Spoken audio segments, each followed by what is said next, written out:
Hi friends, welcome back to Shashi Vantasala. ఈరోజు వీడియోలో మామిడికాయ పప్పుని ఎలా ప్రిపేర్ చేసుకోవాలో చూపించబోతున్నానండి. ఎప్పుడు చేసిన మామిడికాయ పప్పు టేస్టీగా రావాలంటే ఇలా ఒకసారి తప్పకుండా ట్రై చేయండి ఫ్రెండ్స్. మరి ఈ టేస్టీ సింపుల్ మామిడికాయ పప్పుని ఎలా ప్రిపేర్ చేసుకోవాలో వీడియోలోకి వెళ్ళి చూసేయండి.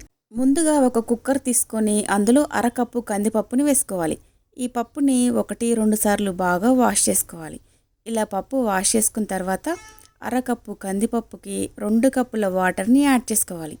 ఇలా వాటర్ వేసుకొని సన్నగా తరిగిన ఆనియన్స్ని 1/2 కప్పు వేసుకోవాలి. అదేవిధంగా 1 టీ స్పూన్ పసుపు, 1 టీ స్పూన్ కారం, 1 టీ స్పూన్ సాల్ట్ వేసుకొని కలుపుకోవాలి. ఇలా కలుపుకున్న తర్వాత ఇప్పుడు మామిడికాయ ముక్కల్ని డైరెక్ట్గా పప్పులో వేసుకోకూడదండి. మనకి మామిడికాయ ముక్కల్లో పులుపు ఉంటుంది కాబట్టి పప్పు ఉడకడానికి ఎక్కువ టైం పడుతుందండి. అందువలన మనం మామిడికాయ ముక్కలు వేసుకోకుండా ఇప్పుడు ముందుగా మనం పప్పుని ఉడికించుకుందాం. ఇప్పుడు ఈ కుక్కరు స్టవ్ పైన పెట్టుకొని 3 విజిల్స్ వచ్చే వరకు పప్పుని ఉడికించుకోవాలండి. చూడండి, ఇక్కడ 3 విజిల్స్ వచ్చిన తర్వాత పప్పు అనేది మనకి మెత్తగా ఉడికిపోయింది. ఇలా ఉడికిన పప్పుని ఒకసారి అంతా బాగా మెత్తగా అయ్యే వరకు రుబ్బుకోవాలండి. ఇలా పప్పుని రుబ్బుకొని పక్కన పెట్టుకోవాలి. నెక్స్ట్ మనము స్టవ్ పైన ఒక ప్యాన్ పెట్టుకొని అందులో 1 టేబుల్ స్పూన్ ఆయిల్ వేసుకోవాలి. ఆయిల్ హీట్ అయిన తర్వాత 1 టేబుల్ స్పూన్ పోపు దినుసులు, ఒక 2 సన్నగా తరిగిన పచ్చిమిర్చి, 2 ఎండుమిర్చిని కూడా వేసుకొని ఈ పోపుని బాగా ఫ్రై చేసుకోవాలి. ఇలా పోపు అంతా బాగా ఫ్రై అయిపోయిన తర్వాత ఇందులో 1/2 కప్పు ఆనియన్స్ని కూడా వేసుకొని ఈ ఆనియన్స్ కూడా బాగా ఫ్రై అయ్యే వరకు ఫ్రై చేసుకోవాలి. ఇలా ఆనియన్స్ అన్నీ బాగా ఫ్రై అయిన తర్వాత ఇందులో 1 కప్పు చిన్న ముక్కల్లా కట్ చేసుకున్న మామిడికాయ ముక్కల్ని వేసుకోవాలి. ఇలా మామిడికాయ ముక్కలు వేసుకొని కొద్దిగా కరివేపాకును కూడా యాడ్ చేసుకొని ఒకసారి అంతా బాగా మిక్స్ చేసుకోవాలండి. ఇలా అంతా బాగా మిక్స్ అయిన తర్వాత ఇప్పుడు ఇందులో ఒక 6-7 వెల్లుల్లిని ఇలా దంచుకొని వేసుకోవాలి. ఇలా వెల్లుల్లి కూడా వేసుకొని ఒకసారి అంతా బాగా మిక్స్ చేసుకోవాలి. ఇలా మిక్స్ చేసుకున్న తర్వాత ఇప్పుడు మూత పెట్టి మంటని లో ఫ్లేమ్లో పెట్టుకొని ఒక 2-3 నిమిషాల పాటు ఉడికించుకోవాలి. అంటే మనకి మామిడికాయ ముక్కలు అనేవి మెత్తగా ఉడికే వరకు ఉడికించుకోవాలండి.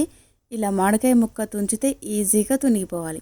ఈ విధంగా మామిడికాయ ముక్కలు మెత్తగా ఉడికే వరకు ఉడికించుకున్న తర్వాత ఒకసారి అంతా బాగా కలిసే విధంగా కలుపుకోవాలి. ఇలా కలుపుకున్న తర్వాత ఇందులో మనం ముందుగా ఉడికించుకొని పెట్టుకున్న పప్పుని యాడ్ చేసుకోవాలి.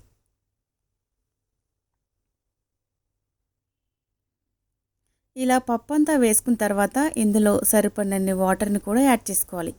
పప్పులో ఇలా వాటర్ వేసుకున్న తర్వాత ఒకసారి అంతా బాగా మిక్స్ చేసుకోవాలండి. పప్పులో మరీ ఎక్కువ వాటర్ వేయకుండా కన్సిస్టెన్సీ అనేది ఈ విధంగా ఉండేలాగా చూసుకోవాలి.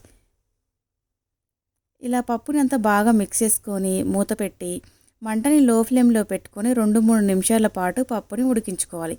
కన్సిస్టెన్సీ అనేది ఈ విధంగా ఉండాలండి. పప్పుని ఎక్కువగా మరీ గట్టిగా అయ్యే వరకు ఉడికించుకోకుండా ఉండాలి. ఇలా ఒకసారి అంతా బాగా మిక్స్ చేసుకున్న తర్వాత చివరిగా ఇందులో కొద్దిగా కొత్తిమీర తరుగుని కూడా వేసుకొని అంతా ఒకసారి బాగా మిక్స్ చేసుకోవాలి.